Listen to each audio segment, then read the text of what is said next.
Fala galerinha do nono ano, aqui é o professor Benjamin Nascimento, o professor BJ, e nós hoje vamos falar sobre o Teorema de Pitágoras. Você sabe que é um triângulo, não é? Já jogou bola de gude na rua? Para fazer um triângulo nós precisamos de quê?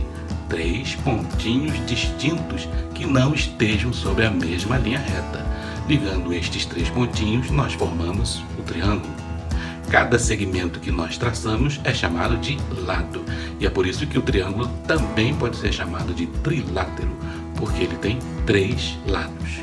Os lados, juntamente com os pontinhos, que se chamam vértices, formam os ângulos internos, e com 3 ângulos internos, a figura recebeu o nome de triângulo. Se esses 3 ângulos tiverem menos do que 90 graus, esse triângulo é chamado de triângulo acutângulo, porque ele tem 3 ângulos agudos. Agora, se um desses ângulos tiver mais de 90 graus, ou seja, um desses ângulos for um ângulo obtuso, então esse triângulo é chamado de obtusângulo.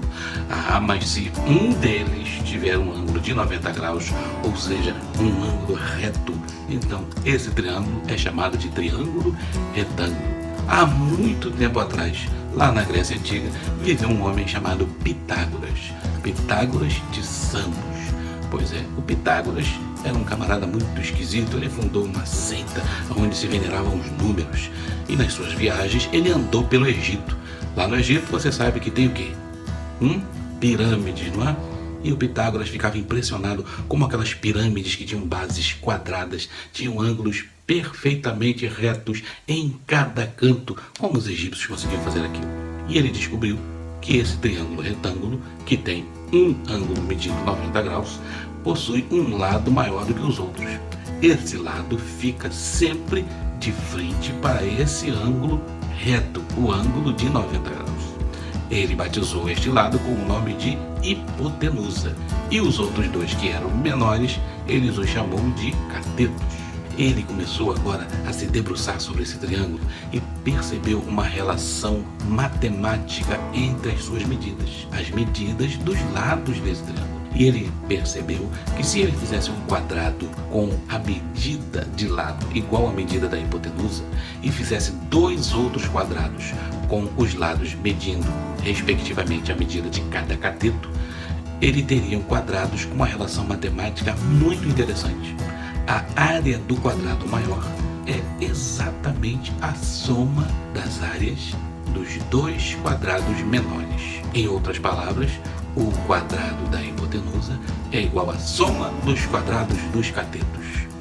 Esse é o famoso Teorema de Pitágoras. O quadrado da hipotenusa é igual à soma dos quadrados dos catetos. Ou seja, se eu pegar a medida da hipotenusa e elevar a 2, eu vou ter exatamente a soma da medida dos outros 2 catetos, também elevados a 2. Você já reparou a quantidade de coisas que existem ao nosso redor que formam triângulos retângulos? Pois é. É por isso que o Teorema de Pitágoras é muito importante. Agora você precisa fazer os exercícios da sua apostila carioca e praticar bastante esse ensinamento. Não se esqueça, o quadrado da hipotenusa é igual à soma dos quadrados dos catetos. Esse é o famoso Teorema de Pitágoras.